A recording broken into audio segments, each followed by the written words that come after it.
कल भारत और पाकिस्तान के बीच हुए युद्ध विराम के बाद जो सीज फायर का उल्लंघन हुआ, जो पाकिस्तान की ओर से भारत पर हमले किए गए, क्या उसके पीछे चीन की चाल है? क्या असीम मुनीर और शहबाज शरीफ की अब नहीं बन रही है? क्या शहबाज शरीफ जंग रोकना चाहते हैं लेकिन असीम मुनीर जंग को रोकना नहीं चाहते? ये जो तमाम सवाल हैं वो कल के जिस तरीके से पाकिस्तान ने सीज फायर का उल्लंघन कर 15 जगहों पर भारत में ड्रोन हमले करने की कोशिश की, उसके बाद ये सवाल उठ रहे हैं। तो इन सवालों के जवाब आप तक आपको देते हैं, जानने की कोशिश करते हैं कि अमेरिका चीन के बीच में क्या चल रहा है। क्या जिस तरीके से डोनाल्ड ट्रंप ने कहा कि उन्होंने बड़ी भागीदारी निभाई है दोनों देशों के बीच ये युद्ध रोकने के लिए, उसके बाद क्या चीन ने जिस तरीके से पाकिस्तान का समर्थन किया, उसके पीछे क्या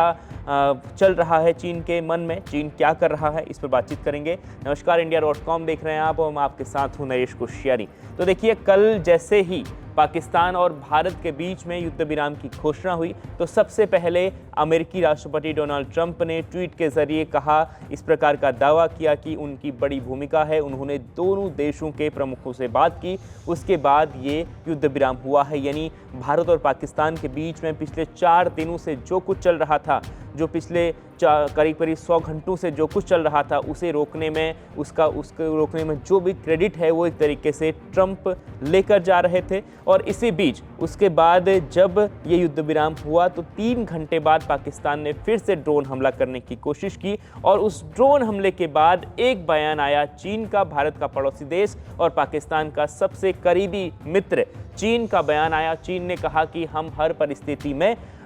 पाकिस्तान के साथ खड़े हैं। यानी इससे पहले चीन जब शुरुआती ये झड़प शुरू हुई थी, शुरुआत में ही दोनों देशों के बीच में तनाव बढ़ रहा था, तब चीन खुलकर पाकिस्तान के समर्थन में नहीं आया और उसके बाद ठीक जैसे अमेरिका आया, अमेरिका ने कहा कि हम युद्ध विराम करवा रहे हैं, हमारी बड़ी भूमिका है युद्ध विराम में, तो उसके बाद चीन की वहाँ पर एंट्री हुई और चीन ने सीधे सीधे पाकिस्तान का समर्थन कर दिया। फिर उसके बाद करीब 11 बजे के करीब जब शहबाज शरीफ ने अपना एक वीडियो रिलीज़ किया, एक रिकॉर्डेड वीडियो वो था, तो उसमें उन्होंने सबसे पहले चीन का शुक्रिया अदा किया और तुर्की का शुक्रिया अदा किया, क्योंकि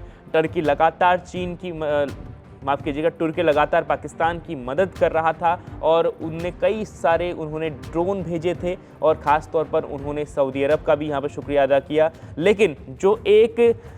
थोड़ी सी पाकिस्तान के प्रधानमंत्री के चेहरे पर जो एक डर दिखाई दे रहा था वो था कि वो लगातार असीम मुनीर का नाम लेते हुए वो हालांकि उनका शुक्रिया अदा ज़रूर कर रहे थे, लेकिन थोड़े से दबाव में ज़रूर नज़र आ रहे थे। ऐसा लग रहा था कि शायद शहबाज शरीफ कुछ दबाव में आकर ये बातें कह रहे हैं। क्या उसके बाद सवाल ये आया कि क्या असीम मुनीर और चीन के दबाव में आकर शहबाज शरीफ ये बयान दे रहे थे? तमाम चीज़ें थीं, क्योंकि भारत ने जिस तरीके से पिछले 90 से 100 घंटों में, पिछले 3 से 4 दिनों में पाकिस्तान को हर मोर्चे पर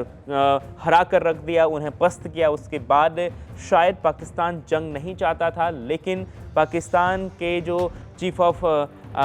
जो पाकिस्तान के स्टाफ हैं, जो उनके सेना के प्रमुख हैं, वो असीम मुनीर, वो नहीं चाहते थे कि जंग रोकना, शायद यही हो सकता है, ताकि तभी तो सबसे पहले उन्होंने असीम मुनीर का शुक्रिया अदा किया शहबाज शरीफ ने। और उसके बाद जैसे ही सीज फायर का वॉल्यूशन हुआ, सीज फायर तोड़ा गया, उसके बाद कई संदिग्ध आतंकियों की घुसपैठ की खबरें भी आई और उसके बाद लगातार एलओसी पर जो खास तौर पर कई सीमावर्ती इलाकों में इस तरह की घटना हुई कि वहाँ पर तनाव की स्थिति दोबारा पैदा हुई। हालांकि गोलीबारी कल रात को नहीं हुई, इस प्रकार की खबरें भी हैं। तो उसके बाद ये कहा जा रहा है, इस प्रकार के जो लगातार आशंका जताई जा रही है कि चीन का कहीं ना कहीं दबाव था पाकिस्तान पर, किसी का तो दबाव है कि शहबाज शरीफ इस प्रकार की बातें कर रहे थे और उन्होंने जैसे अमेरिका की एंट्री हुई तो सीज फायर का उल्लंघन शुरू हो गया। आखिर सीज फायर के बाद ही क्यों सीज फायर जब पाकिस्तान ने तोड़ा, ड्रोन अटैक 15 करीब जगहों पर ड्रोन अटैक किए, तो उसके बाद ही चीन क्यों आया पाकिस्तान के सपोर्ट में, ये सवाल लगातार बना हुआ है। आपकी इस पर क्या राय है, कमेंट कर ज़रूर बताएं। आपको क्या लगता है कि क्या वाकई में ऐसा है या नहीं, कमेंट ज़रूर कीजिएगा और तमाम अपडेट्स के लिए इंडिया.com के साथ ज़रूर बने रहिए।